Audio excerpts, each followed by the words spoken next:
Hi, I'm Lizzie, And I'm Brenda. and welcome back to Small Step Society. This is episode 12 on the Career Path Career Person Edition. One small step for man, one giant leap for mankind.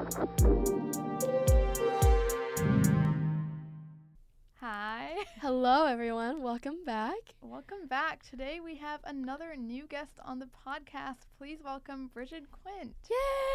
Yay! Happy to be here. Yeah. We're so excited. Yes, we're very excited. But of course, before we get into the episode, Song of the Moment, our weekly segment. Yes.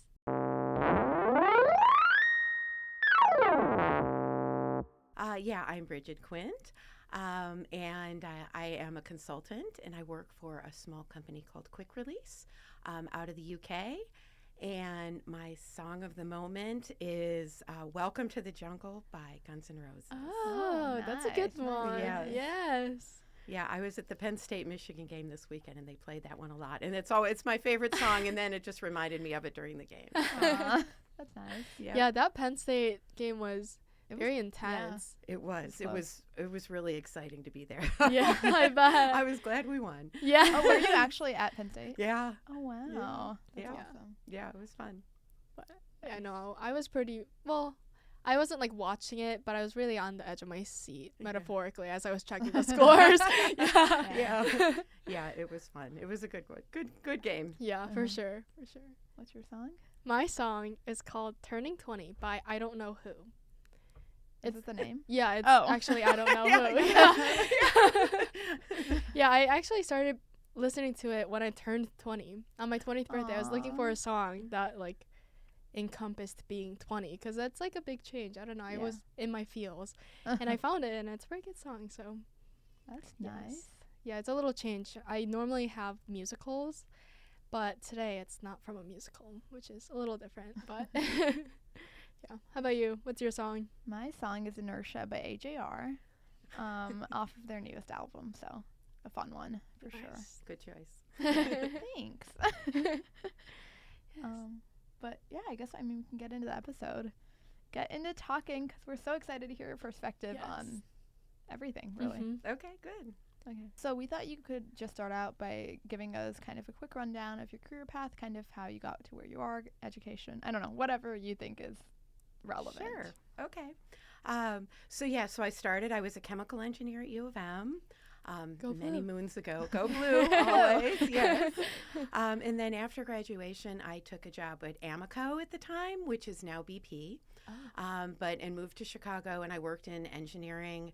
I started in the central engineering group there, supporting Amoco Oil. And then they disbanded central engineering, and so I moved into the chemical side and was at a plant in Joliet, Illinois. Oh. And so I did that as well. And then during that time, I realized that that engineering wasn't exactly what I wanted to do for the rest of my life. So I went back and I got my MBA at the University of Chicago. And then immediately when I finished my MBA, I transitioned into a business role. So I took a role as a financial analyst supporting the same products that I had been working on as an engineer. Oh. So it was a nice transition just from the same products from engineering onto the business side. Wait, that's so cool. Yeah, it worked. It was a really nice transition. Then I was a supply chain manager for a little while, same products again, and then I moved into program management for some different chemical products. And then my kids were born, and I decided to stay home and have kids, and take care of them for a little while. So I left the paid workforce, and stayed home with the kids for a while. And then when they got older, decided I was ready to head back into the workforce again. And so took basically an entry-level position was the way to get back. So it was a little humbling after my experience for so long to have to kind of start at the bottom. Yeah. But I sought out a company that had some consulting, so I knew that was an option. And so I spent about 9 months working in a tactical role. Then the opportunity opened up to jump into their consulting practice. And so I did that. And I've been working as a consultant for a little over 2 years now. Oh, wow. Those are so many positions, like so many It's very different diverse, positions. yeah. Yeah. Exactly. Yeah, and I think that hopefully that's what I really enjoy about consulting is the breadth of opportunities, and I think my diverse background helps with that because I have a lot of experience in a lot of different areas. For sure. For sure. Wait, that's so cool. Yeah, we're both like STEM kids trying to put our foot in the business door already, but Exactly. it's very different. It's a great, it's such a good pairing, I think, to have both, a STEM background and a business background. It just sets you up for, for success and provides so many opportunities. There's so many different things you can do and so many different ways to use it. So I strongly encourage you guys. Yeah, I wanted to ask, like, did you have any reservations about, kind of stepping away from STEM and pursuing the business degree? And kind of how was that transition from, STEM to Yeah, that's an excellent question. At the time, I guess I was just kind of burned out of engineering, and so I was really excited to try something new. So it wasn't as much of a challenge. I mean, it was certainly a challenge, but it wasn't something that I was regretting, or I didn't have any questions about doing it because I did engineering, I think, for about 5 or 6 years before I transitioned over, and at that point I was ready for something new. So it just worked out well at that time. I guess kind of like going further back into the timeline, like how did you know you wanted to pursue chemical engineering, like when you were at an undergrad? Yeah, that's an excellent question. I had an awesome chemistry teacher in high school, and that's probably how most people get influenced, and she was phenomenal. And so I didn't know what I wanted to do, and I knew I loved math and science.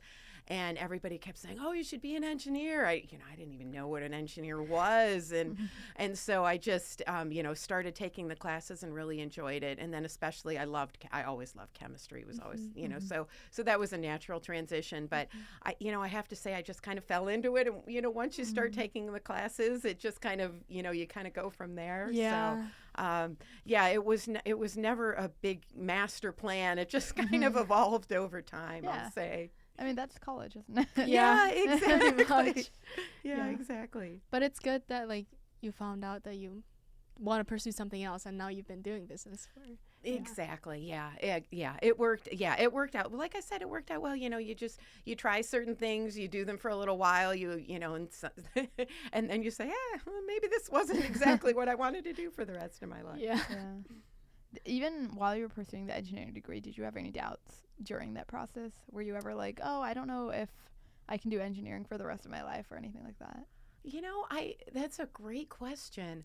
I probably did, but at the time, you just kind of go with the flow, and I had declared my major, and I was like, oh, this is fine. It'll work out. And, in hindsight, if I were to do it over again, I don't think I would change anything, even though I transitioned out of engineering eventually. I think, it's a great education. It provided a lot of, a lot of useful information, a lot of things that led me to where I was. So I don't think I would change it in hindsight, even though, I did end up pursuing something a little bit different down the road. But, I think, anything you can do in terms of education, the more broad experiences you are, it just sets you up for, more and more things as you, as you move down the path. Yeah. Very true. I feel like that's what we're kind of like living right now is we're dabbling in every field we could possibly like get our hands on. I was gonna say it's really affirming for us, especially because I definitely have that kind of like imposter syndrome feeling where I'm like, oh, I don't know if I'm supposed to be doing like politics when I'm doing or like foreign policy when I'm doing psychology or something like that, but it's good to hear that you've had a positive experience with being in different fields. Yeah. I think, you can definitely jump around, and, it's hard to know when you're 20 years old, what you're going to do for the rest of your life. And so, just get as many experiences as you can, and, that'll all benefit you down the road.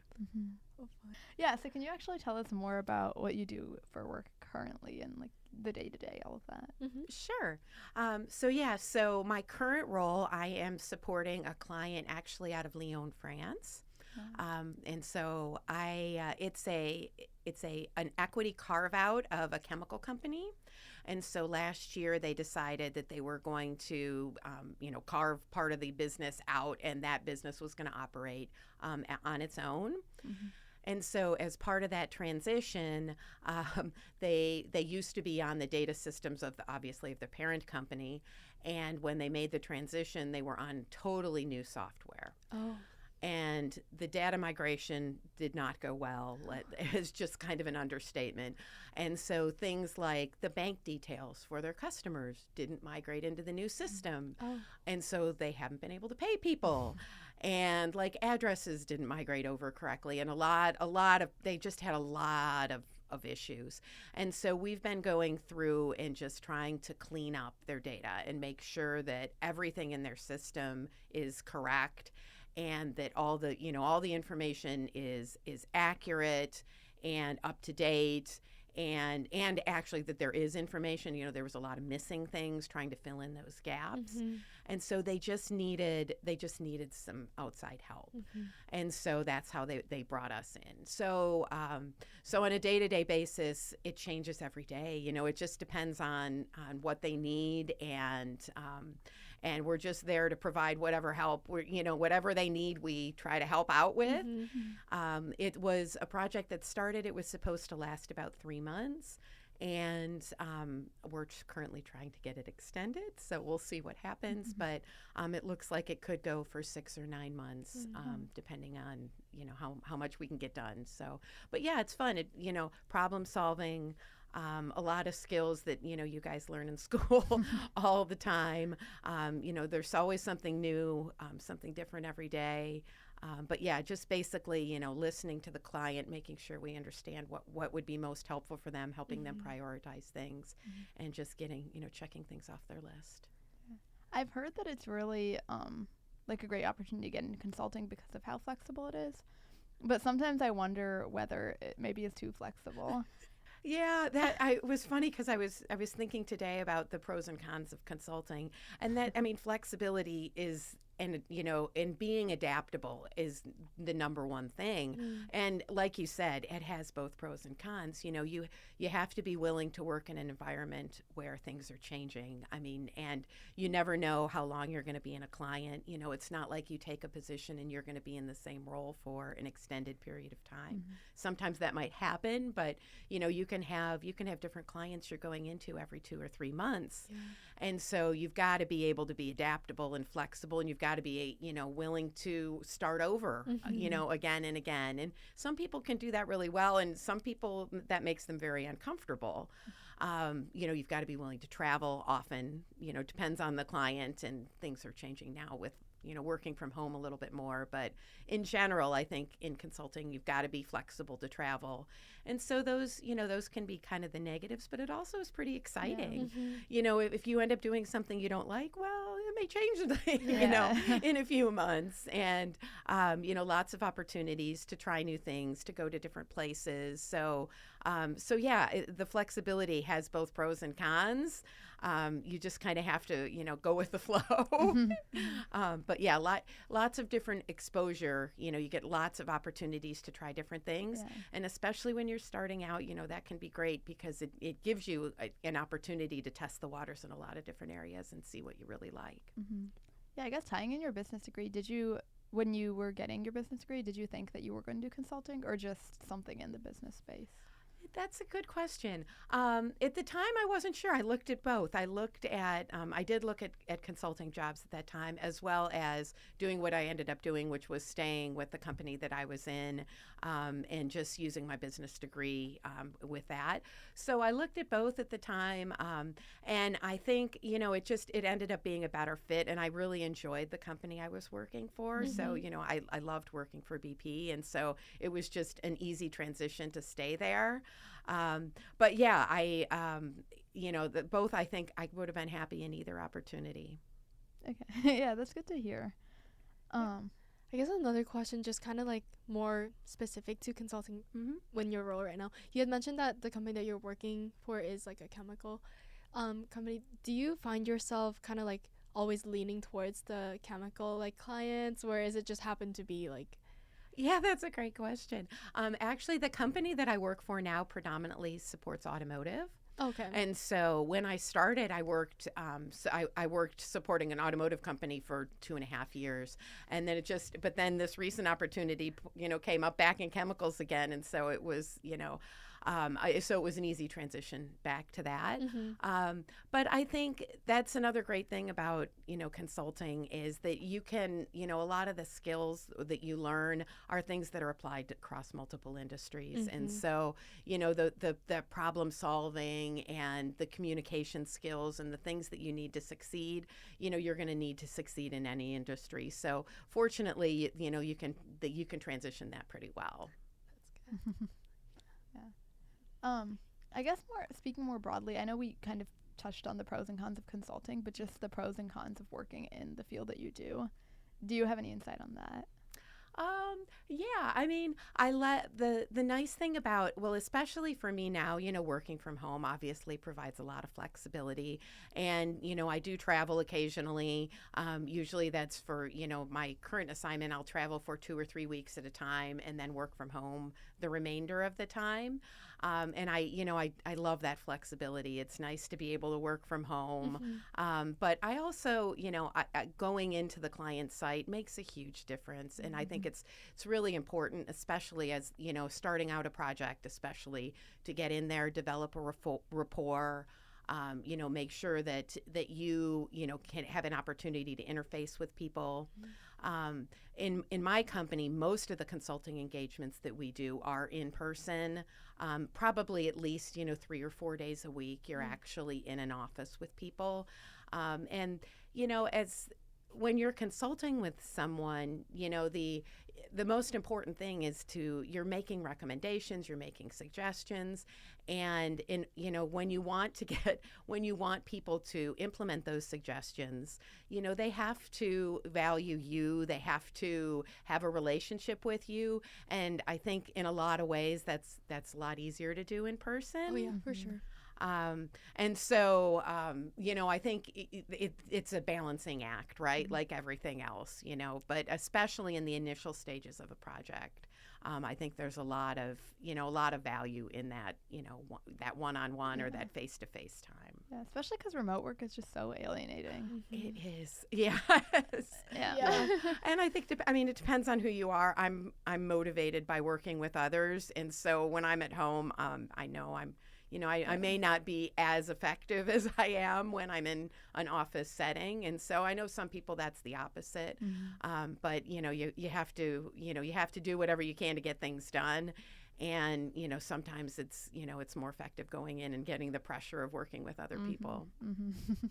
Do you have like a outstanding moment, like your favorite moment of working?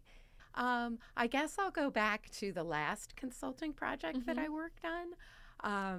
We were helping one of the big OEMs here with and their relationship with Ford, and it was pretty exciting. We made a lot of good progress. We saved them a lot of money, and they were really appreciative, obviously.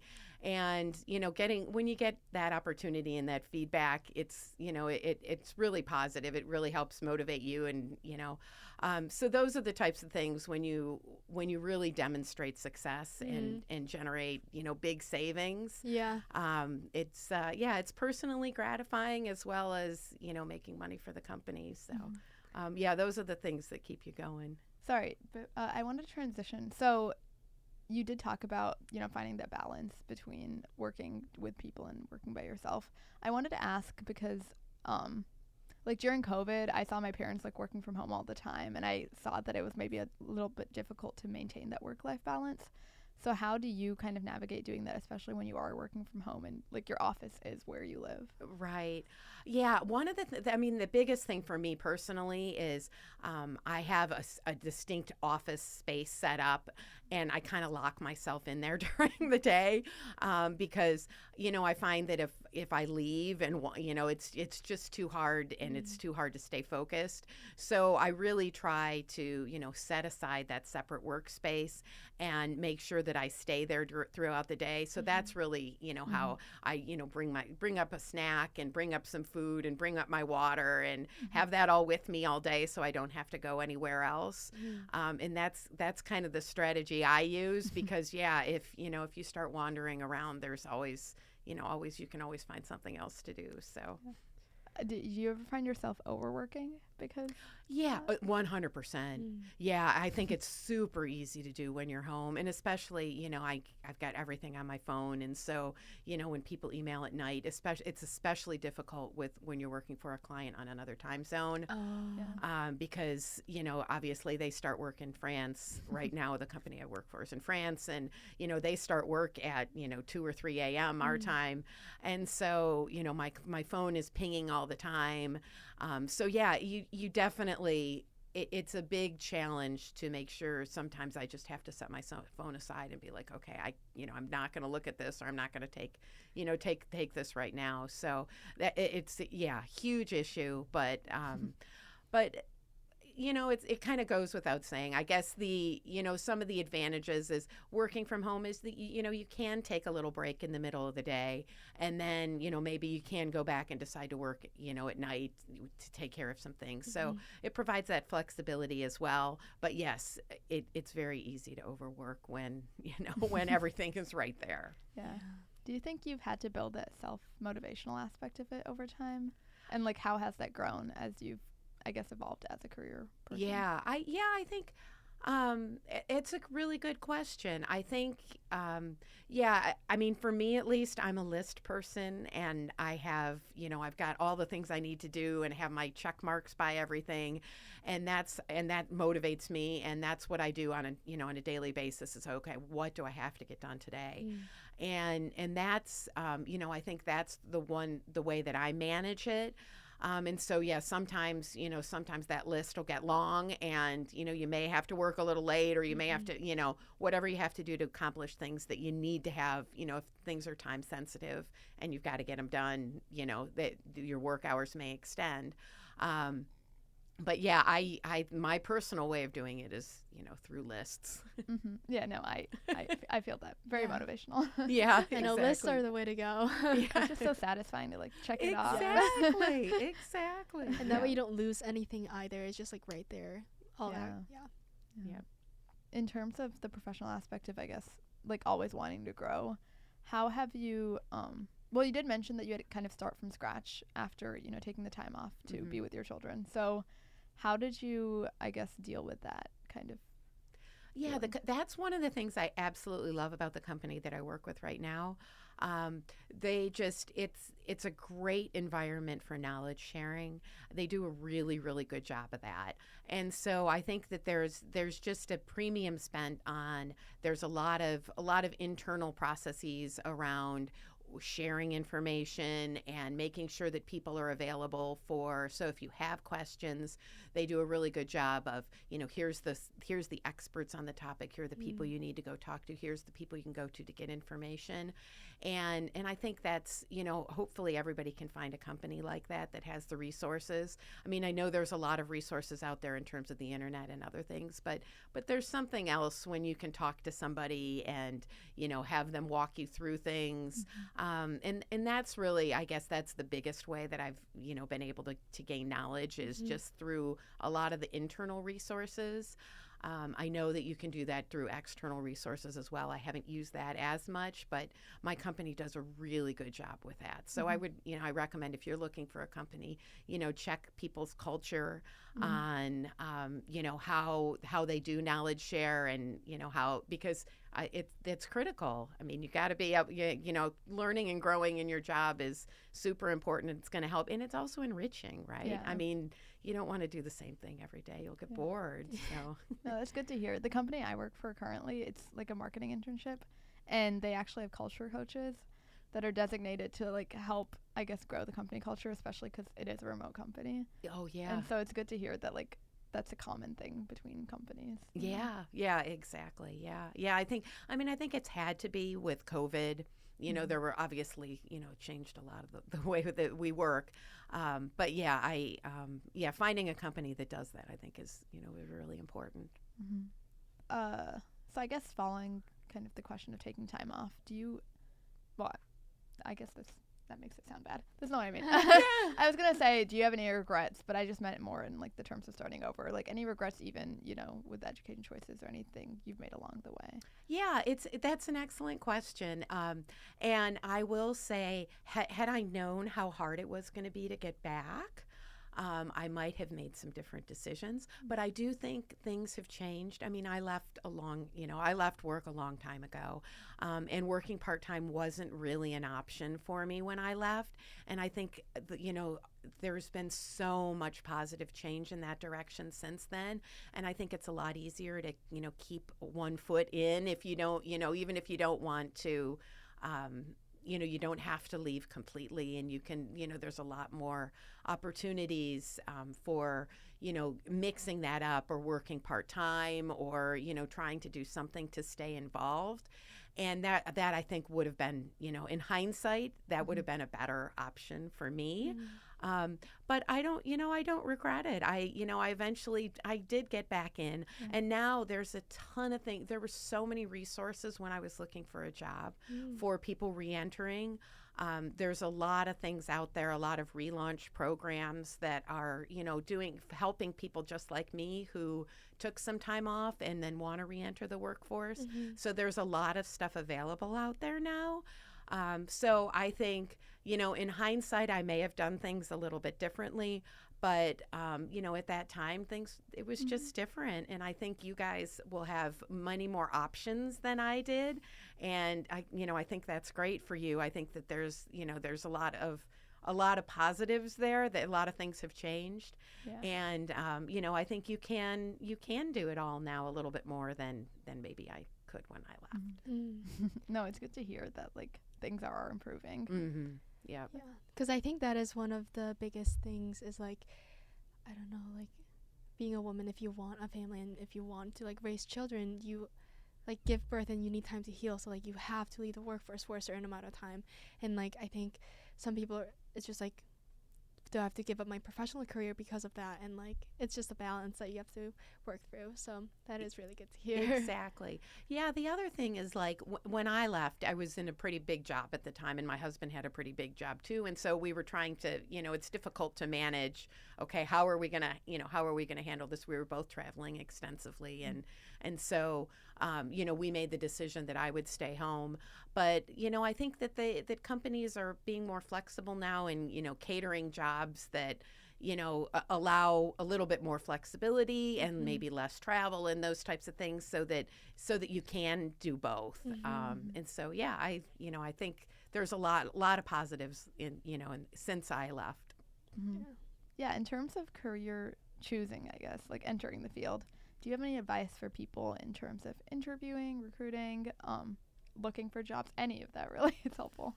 Yeah, I guess I can talk a little bit about that. I would say in terms of interviewing, just be your genuine self.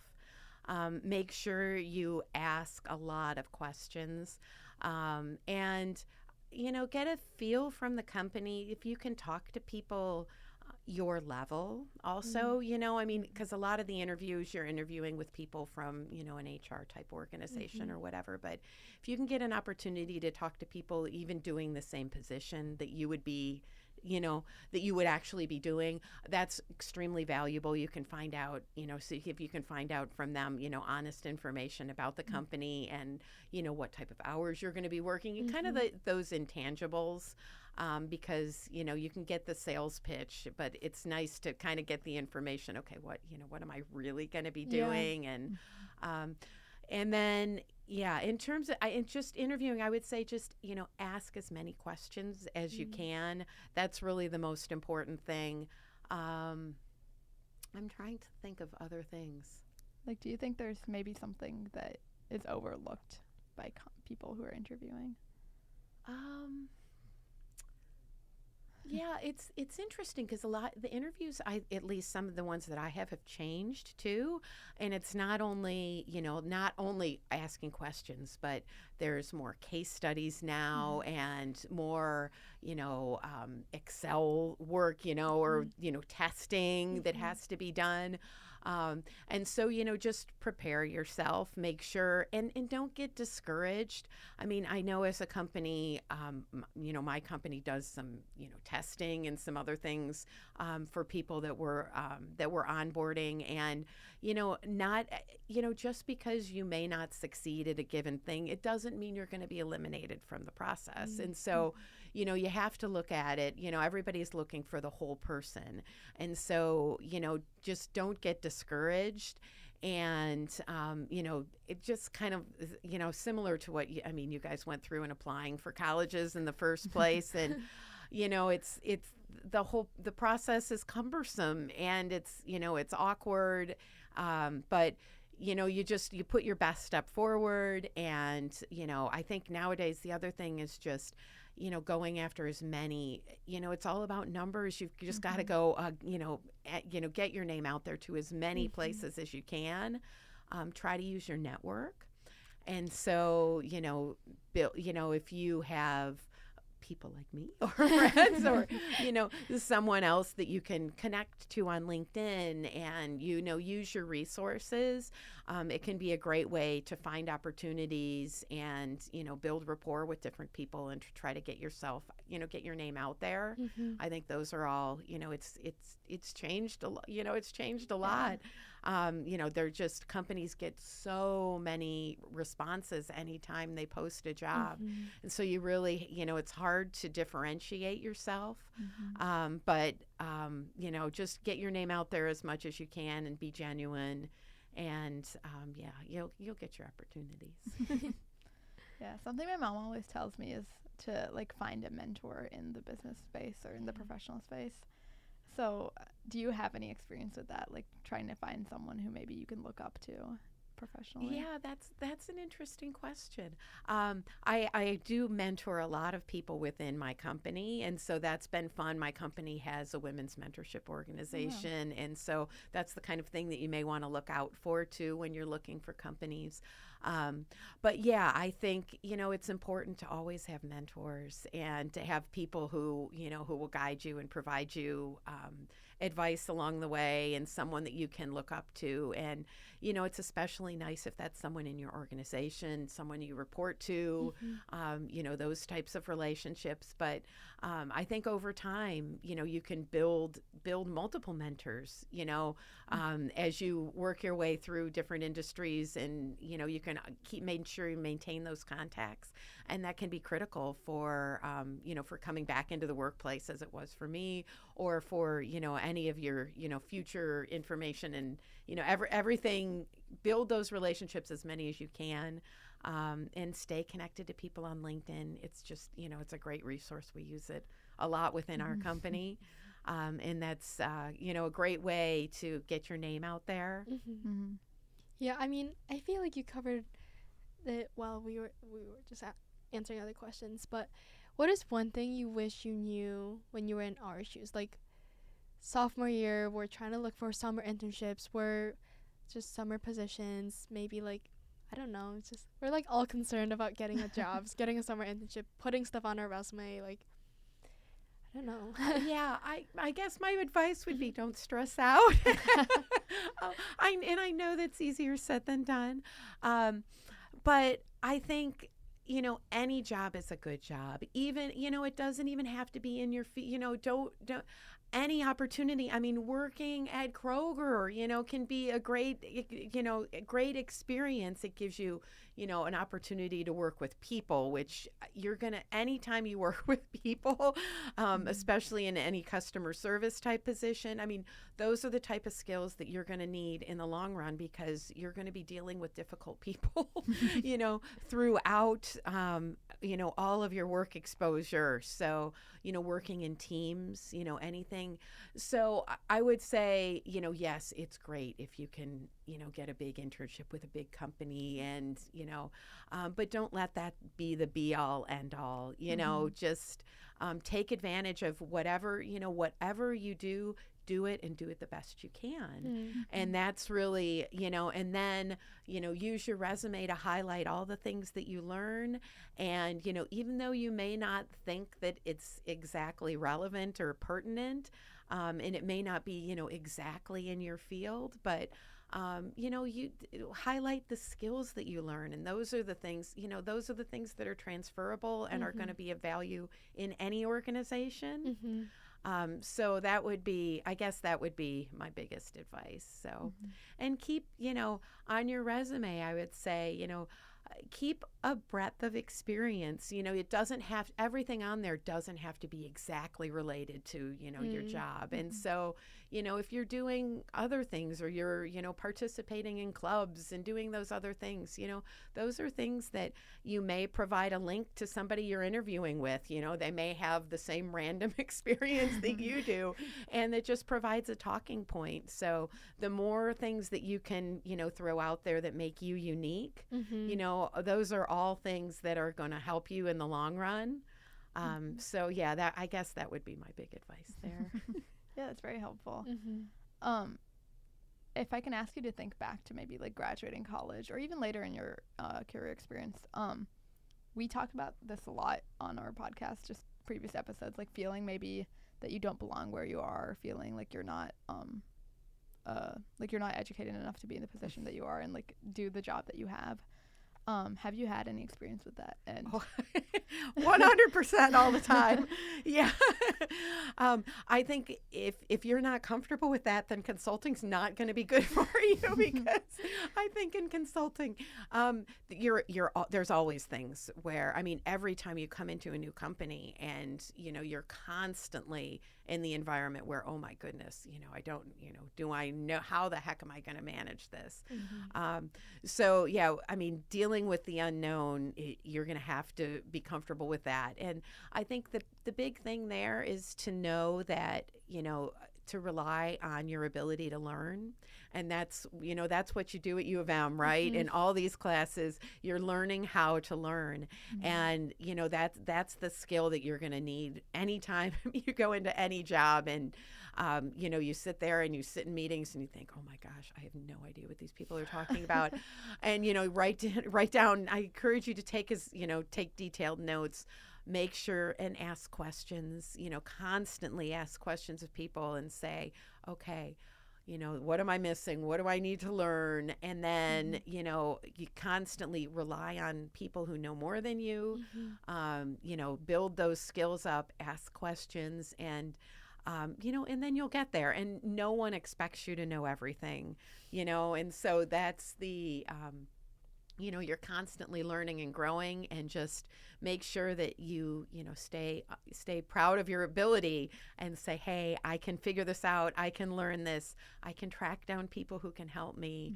And, and that's really the main skill that you bring, to any job, because there's always going to be things that you're not going to know. With that, I think kind of related, do you ever struggle with maybe accepting criticisms, or even just taking advice from people that are maybe higher up, or, you don't know them as well? Yeah. I think you have to think of it as an opportunity to learn and grow.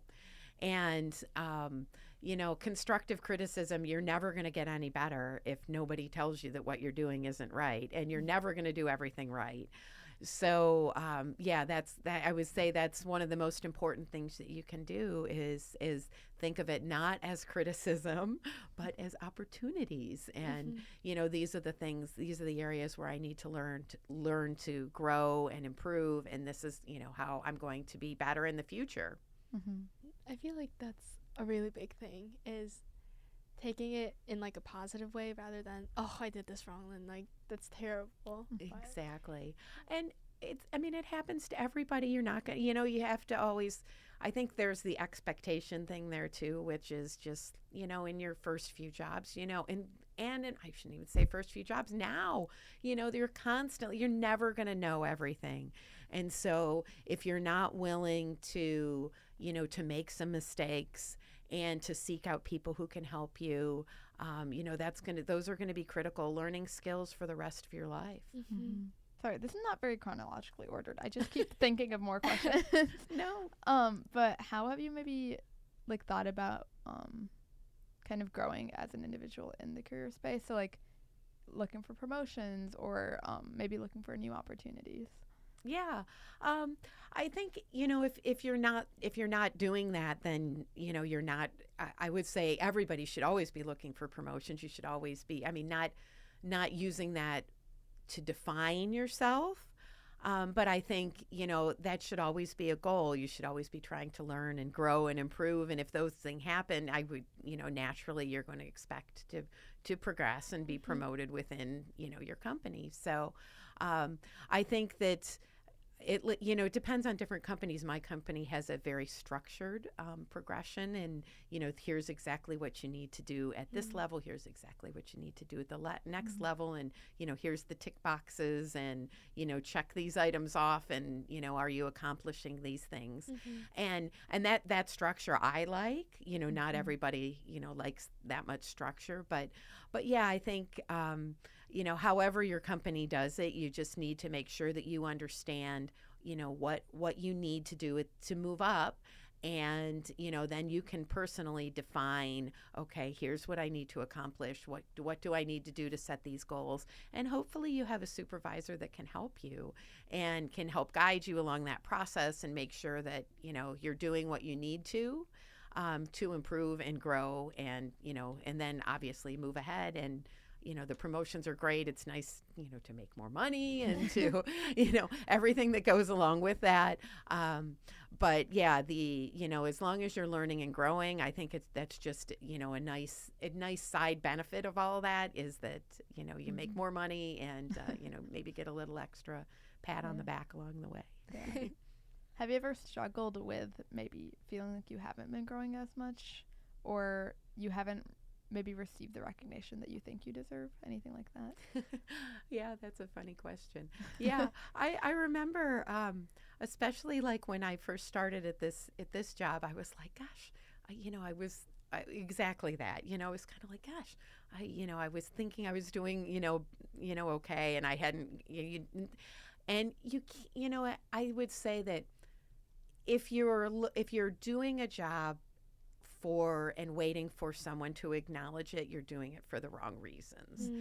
And so the most important thing is that you value what you're doing yourself, and that you appreciate it. And if you have to make sure that you can internalize it yourself, because the external rewards, they don't always come, and then sometimes they'll come in droves, and you'll be like, or sometimes you'll do something really small and someone will, like, wow. And you're like, oh, that took me 2 minutes, like, I can't believe.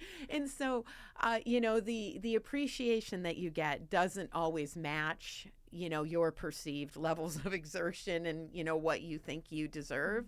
And so my advice there is, you've got to make sure that you give that to yourself.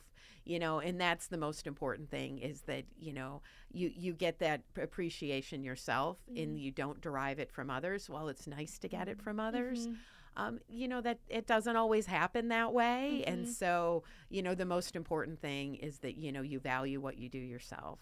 Yeah. Yeah. I talk about this a lot, but I think just like as you grow older, you start to have to like grow out of that mindset of like getting that motivation from grades or getting the motivation from like these direct like promotions and stuff. It's really hard when you start because you guys, you have gone through school where you constantly get feedback. You get that grade and you're constantly, where you stand. And that can be a real hard thing, especially in the first job when nobody's telling you, oh, thank you for, thank you for calculating that number for me. You're not getting that instant gratification. And so, yeah, you're going to have to internalize some of it. And that can be a real challenge. Yeah, definitely. Yeah. I think we kind of mentioned it in self-love, maybe, and like defining success. It's like, it's hard to not derive it from other people, like you said, but exactly, it's a huge step into growing as people, like you said. Yeah. So. Yeah. Everyday struggle. Yeah, seriously. Yeah. I know you said to ask as many questions as possible, which I'm not doing a very good job at, but no, I just know like after we finish filming, I'm gonna be like, oh, I should have asked this. No, it's so true. But I don't know, I just like listening. Like, your questions are great, but your answers are so wise. Like, all the answers are, They're very I'm quick learning too. so much. Yeah. Oh, that's funny. Yeah, well, that's what you get when you're as old as I am. I have a question. So how did you find it kind of, well, I guess my first question, so you came out of school like as a chemical engineer and you entered that field, and then how did you find that process, and then also how did you find entering the field as a business person? Yeah. So the career services at U of M were phenomenal, and that was how I got my job. So I did a ton of interviewing at U of M, and I can't speak to things now, but obviously, back then they did a great job bringing a lot of different people on campus, and so I would encourage you to use career services. They were phenomenal. They did a lot of help. I know they do practice interviews, and they help you with resumes and, all those things that you're going to need. So I would say, use those services. And for me, I really picked my job more up on location. I really wanted to work in Chicago. And so at the Amico at the time was in downtown Chicago. And I was like, yes, this is exactly where I want to be. So, just try to find, everybody has their different goals, whether it's a location or a company or an industry. And so you can just kind of prioritize, what's most important to you. And those things may change over time. Just your first job, it's not going to probably be where you're going to end up for the rest of your life. And so, my son is looking for a job right now, and I tell him, I'm like, just find an opportunity, find something to get your foot in the door. It doesn't mean you're going to be there for the rest of your life, but get that first job and get out there, put your best forward. You can show them how excited you are to be there, no matter what the opportunity is. And you may end up saying, oh my gosh, I never want to do this again. And that's just as valuable, it maybe even more so than saying, oh my gosh, this is the greatest job ever, because, your first job may not be, be the greatest job ever. But, so sometimes finding out what you don't want to do can be just as valuable. So just, find that opportunity, and then maybe you'll be like me. I mean, my first job I absolutely loved. It was like the greatest job I ever have. And so you never know, you can have that scenario too. But I would say, just get out there, test the waters, and you'll learn from whatever opportunity it is. Yeah, that's good advice. Because I think a lot of people have it in their minds that like the job you get right out of college is the job. You know what I mean? And it's kind of hard to think like, oh, I may only be there for 6 months, where I may only be there for like a year and then move on. Like, that's just kind of hard. Yeah. But Yeah, I think, you just, it goes into your expectations, right? I mean, if you worry about it so much and think, oh my gosh, I have to have this perfect job and I'm going to be there for the rest of my life, it's just not realistic for most people. And so, just find something that you're interested in, that you want to start in. And especially, I mean, I think consulting makes a great first job for a lot of those reasons, because it gives you exposure to lots of different things, gives a lot of opportunity to travel, which especially, as a young person is exciting. And so, for me personally, I think consulting can be a really good starting point for a lot of people. But everybody has their different things. Some people don't want to travel, and some people, so you just kind of have to find, what you're prioritizing, and try it for a while. And, then you'll see whether it decides, you want to stay through that or choose a different opportunity. This might be a complicated question, but how do you figure out what your priorities are without like actually having to, jump into the job and then like immediately realize it's not what you want? Yeah. And so, yes, I mean, clearly sometimes that happens, right? So, yeah, I mean, I guess it's an interesting one. but yeah, you just have to, you have to try to to know yourself and feel yourself and evaluate, where you are, and hopefully you can get that through job interviews too, and you can kind of get a feel for the company and what the expectations might be, and you around things around travel and the type of work that you might be doing, the amount of hours that you might be working, all of those are, if you can kind of get a feel for that in a job, and then it's just going to be your gut feel for, if you have, sometimes if you only have, one opportunity, it becomes really easy, and it's like, okay, we'll try this. Yeah. And, if you end up being lucky and have lots of different opportunities, then you're just going to have to weigh those things and, try to decide, what's more important to you and what might be the best fit for an initial job.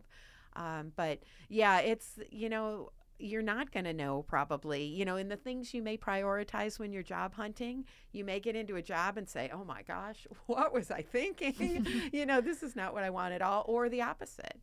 So yeah, you make the best decisions you can at the time, and then, reevaluate if you need to. Have you had the feeling of, oh my gosh, I made the wrong choice. What do I do now? What would have happened if I had chosen something else? I don't know that I have. I mean, I guess the only way I'll say that is just when I was a chemie and working in engineering, and especially when I was working at the plant, I was kind of like, oh, all right, this is really, that was kind of when I was like, all right, this maybe I don't want to do this for the rest of my life. Mm-hmm. That was the first time I really felt that.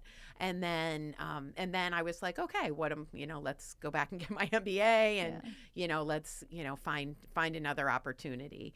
So I guess that was the only time I really remember that. But even then, like I mean, I still enjoyed my job and everything, and it was something I just didn't want to see myself doing for the rest of my life. Mm-hmm. But yeah, other than that, no, most of the, every opportunity I've had, I've been really pretty lucky, I guess. Yeah. Yeah, lots of fun things along the way, and yeah. No, it's definitely exciting to hear that, like, even when you did have that kind of moment where you were like, oh, I don't know if this is the right thing for me, like, you were able to reevaluate and, keep improving and be in a place where you're really happy with your professional choices. Yeah, exactly. Yeah. Kind of speaking back to the priority things, this is what one of my mentors told me. He was like, when you're looking for a job, I think people divided them into 4. It's like, you like the people you work with, you like the thing that you're doing, you like the meaning behind your work, or you're good at the thing that you're doing. So it's like, what are your priorities, like, in those 4, and then people can start to kind of like filter things out. Yeah, that makes sense. That's I really like that. Yeah, that's good. I learned that, and I was like, that's good. Yeah, good piece of advice. Yeah, that's what mentors are for, right? Yeah, I know. Yeah, all the things you've been mentioning on like networking, and like just having a mentor, I just like feel like I'm getting exposed to that through my consulting club, and like in the moment sometimes you're just like, oh, it's a lot of work, but then like once you step back, you're like, it's a bigger picture. Like, it's a great opportunity. Right. Yeah, they're just here to help us through, and like, I don't know, like make us the best version of ourselves. Like, yeah, I don't know. It was a big realization. Yeah, but the people component of that made me think of maybe a funny question. I don't know if you have like any fun stories, or not fun, but have you ever had like a difficult experience working with someone else at a company, and how have you had to like deal with keeping your head there and like communicating with them and all of that? Yeah, that's a great question. I'm trying to think back. Yeah, I guess the in the last assignment that I worked with, we were working with I was working with Ford, and they had a client, and we were really cutting back on the offerings for the client, and so of course they were very, very frustrated. Mm-hmm. And it was it was definitely a challenge. It was difficult. I mean, you understand their perspective, and I think that's the way to get through it, is to acknowledge, hey, we know this isn't easy for you, and that's about all you can do. You can't. You try to do the best you can. Empathize, and then just say, sorry, but this is happening. Yeah. And your people skills, that's about, that's where those come in, right? Dealing with people who aren't happy with you, trying to stay positive, trying not to let them bring you down. And, just continuing, I'm a numbers person. And so that's another way to do it, is instead of letting people attack, just say, okay, this is, here's the numbers. This is why we're doing what we're doing. Just making sure, because if you can justify things, then people can still be frustrated, but at least they understand the basis for your decisions. And that can go a long way in helping you kind of mitigate that. Because it's difficult when you're dealing with difficult people, and not everybody is nice. And so taking the high road, and just always trying to stay positive, and not allowing yourself to devolve into negative conversations with people and attacking people. I guess that would be my biggest suggestions there. Yeah, on the theme of frustration and relating it back to work-life balance, how do you let those experiences, or how do you make sure that those experiences don't like bring your entire mood down, or like go back into your personal life when you're at home or anything like that? Yeah, that's a huge challenge, obviously. Yeah, I mean, waking up in the middle of the night because you're, trying to think about things to do and whatever. It can be very difficult to manage and not let work take over in your personal life. And so, hopefully you can find, you work with a company where, just back to what Lizzie was saying, where you've got a lot of really nice people you work with. And, that can be nice if you have other people you can empathize with. And just, in my company, we use Slack, and we're kind of obnoxious on our internal Slacks. But, if you can vent to somebody else, and, that goes a long way to just be like, what the heck did that person do? Or can you believe this? And, internal venting helps a lot, because sometimes you just need to, you're not going to be able to change the situation all the time. Sometimes you can change the situation, but if you can't change the situation, sometimes it's just nice to be able to vent with people about it and laugh about it, make a joke about it. So hopefully you can find someone to do that with, whether it's a mentor, whether it's someone within your company. But you need a way to vent. Yeah, the community is very important, I think. Exactly. And that's why the people are important. Yeah. 100%. Yeah. And that's another good thing to look for, when you're interviewing with a company, is, what kind of rapport do you have with the people, and kind of, what is the, what does the rest of the workforce look like? And, can I see myself fitting in with those people? And, can I see myself slacking them an obnoxious comment? And, so, all those are good. It's a real good concern. things to know. Yeah, exactly. Yeah, and that goes back to like culture, work culture. So, which, I mean, your jobs, I feel like, have a pretty good work culture from what I hear. But Yes. Slack is great. Yeah, exactly. I think those are all the questions I can think of right now. Was there anything that you wanted to share with us regarding? See, I did jot down some notes. I think you guys have asked everything I could possibly. But I'll glance here quickly. We try. See if there's anything. Yeah, you guys did a great job. I'm impressed. Brenda's very good at coming up with questions. Thanks. Yeah, I guess the only other thing, just going back to consulting, just some of the other things that I wrote down is just the always being an outsider. I think that's one thing that I don't know that I realized as much, but a lot of the assignments are short-term assignments, and you're coming into new companies all the time, always meeting new people, which is good and bad. But we talked about conflict and whatever, but you have to have a thick skin. You're constantly going into companies and you are, they're bringing you in and you're providing advice. And, sometimes people like your advice, sometimes they don't. And, so you kind of have to develop, you have to develop a thick skin, and you have to be willing to, put yourself out there. A lot of times the companies already have the answers. They just, for whatever reasons, they can't always get things implemented themselves internally, and sometimes they just need an outsider to say, hey, this is what you guys should be doing. And it may be what they were already planning on, trying to do in the first place, but they just need a little affirmation. So that, that can happen too. But it is different as a consultant. You don't work for the company. You're coming in as an outsider. Sometimes you're coming in on with a team of people. Sometimes you may just be coming in by yourself, and it can be a challenge. So. I've never thought about that aspect of Me consulting. neither. Yeah, it was different for me too. Usually you're working on a team, and so there's 2 or 3 of you coming in, but yeah, it is different. You're entering a company that has they have a different culture than your than the company that you work for. And so, melding those two together, it can be a challenge sometimes.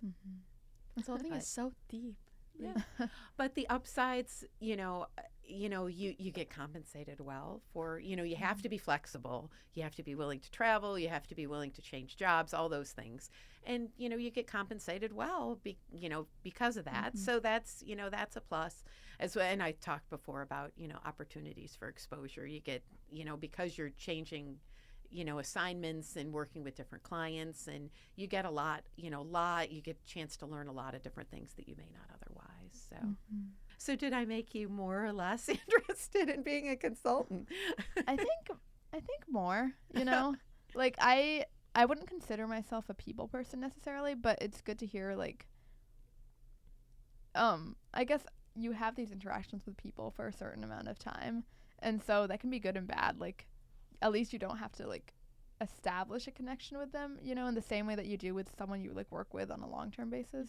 Right. But also, yeah, like, my boss has told me, like, Brenda, you should do consulting. Like, you get to travel and you're young and you should do it. And so it's good to hear that, like, the flexibility it works for you. Yeah.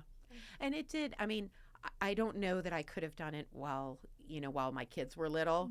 So for me, it worked out, great. I was able to re-enter it, after they were a little more established. And, so the timing was right. But when you guys, when you're coming out of school, and it's, can be a great entry level, opportunity. It's definitely, like, really unique from a lot of other jobs. Like, Oh, for sure. it's not a desk job, Yeah, in the same way. exactly. Yeah. Yeah. I think for me, since I am already kind of interested in consulting, I just learned so much about what consulting means, and, like, not what consulting means, I guess, but, like, what a consultant does, and, like, what it means to be a consultant, and like the environmental factors of being a consultant, I guess. Yeah, I don't know. It was very cool to learn about. I enjoyed every second of it. So Good. I'm glad. Yeah. Very helpful. For sure. And like I said, like, all the little bits of advice that you had in every response was incredible too. So I wish I was scribing. Yeah, take notes. Yeah. We'll rewatch it and type things out. Yeah. Well, I guess if that's all. Thank you so much for being on the podcast. Yes, thank you. Very Thank you valuable. for having me. This was a lot of fun. If you have anything else that you want to share later on, even, let us know. We'll take the advice all the time. Yeah. Yeah, that's all for this episode. Thanks for watching, and once again, thanks to Brigid for being on our podcast. You can find us on YouTube if you want to see our faces, or you can find the audio version of us on Spotify, Apple Podcasts, Google Podcasts, anywhere you can find podcasts except where you cannot. Follow us on Instagram at Small Step Society Pod, and with that, we'll talk to you next Sunday. Adios. Bye. It's one small step for man, one giant leap for mankind.